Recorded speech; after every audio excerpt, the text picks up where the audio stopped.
Halo semuanya, perkenalkan saya Salma Raide dari Departemen Pendidikan Masyarakat Universitas Pendidikan Indonesia.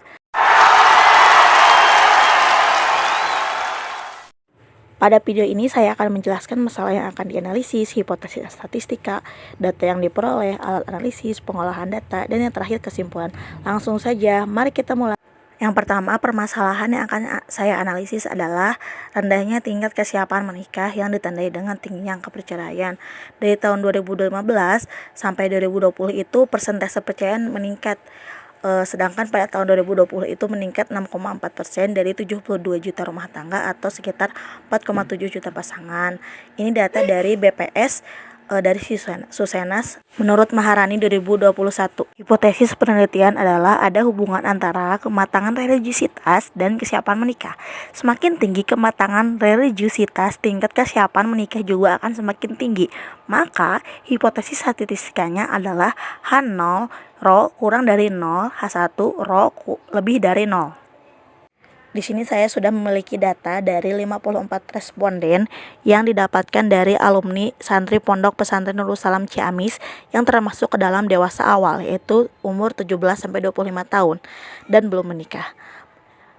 Data ini diambil menggunakan kuesioner melalui Google Form, yaitu ada dua variabel, yaitu variabel X dan variabel Y. Variabel X itu yaitu untuk kematangan religiusitas, sedangkan variabel Y untuk kesiapan menikah. Sebelum kita melakukan uji range Spearman, kita melakukan uji normalitas, yaitu jika nilai signifikansi lebih dari 0,05 maka nilai berdistribusi normal, sedangkan jika nilai signifikansi kurang dari 0,05 maka nilai tidak berdistribusi normal. Uji normalitas adalah untuk membuktikan data ini berdistribusi normal atau tidak berdistribusi normal gitu ya.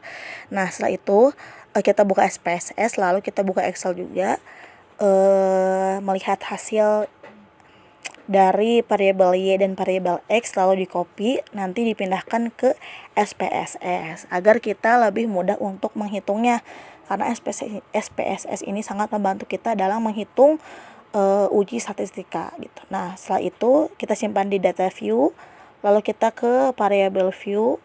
Di variable view kita ganti yang pertama, kita ganti jadi X karena yang pertama adalah data dari variabel X, yang kedua kita ganti ke Y karena yang kedua adalah variabel Y. Nah, setelah itu di label kita ganti yang variabel X kita menjadi ganti dengan kematangan religiusitas, sedangkan yang variabel Y kita isi dengan kesiapan menikah. Lalu kita kembali ke data view. Setelah itu kita analisis. Yang pertama kita klik analyze di atas, lalu klik pada non-parametric test.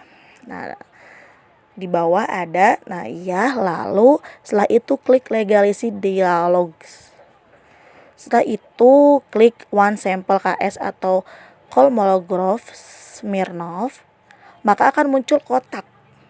Setelah kita klik maka akan muncul kotak one sample Kolmogorov Smirnov. Nah, ini. Setelah itu data dari kotak kiri dipindahkan ke kotak kanan, lalu karena kita akan melakukan uji normalitas maka centang yang normalitas lalu oke. Setelah itu muncullah data yang akan kita hasil data dari analisis kita.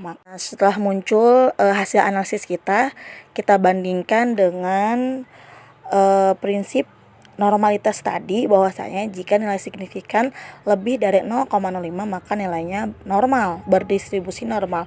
Sebaliknya, jika data atau jika nilai signifikansi kurang dari 0,5 maka nilai tidak berdistribusi normal. Bisa kita lihat di layar yang sebelah kanan layar, bahwasanya di sana ada dua kolom, kematangan religiusitas dan kesiapan menikah.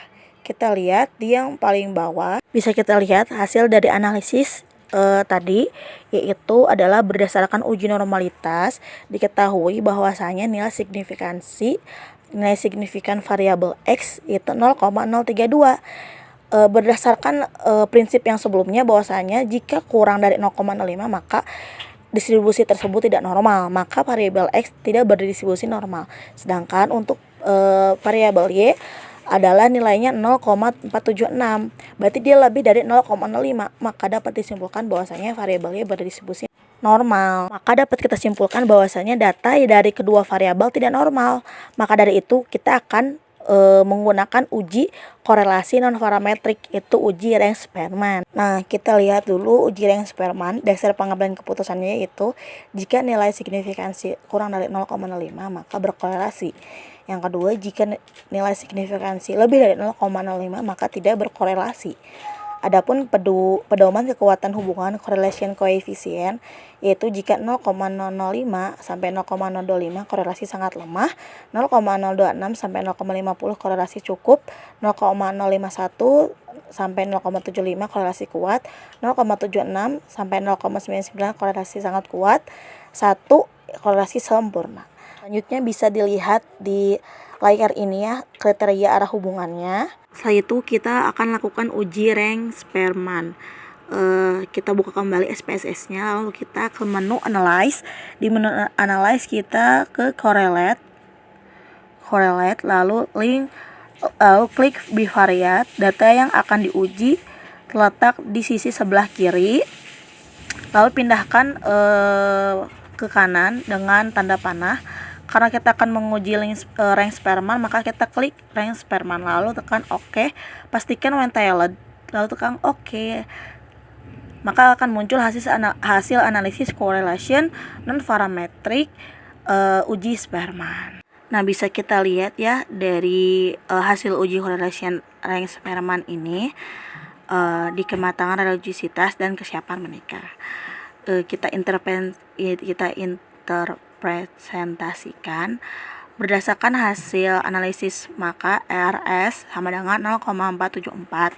Berdasarkan kekuatan hubungan, maka termasuk hubungan yang kuat.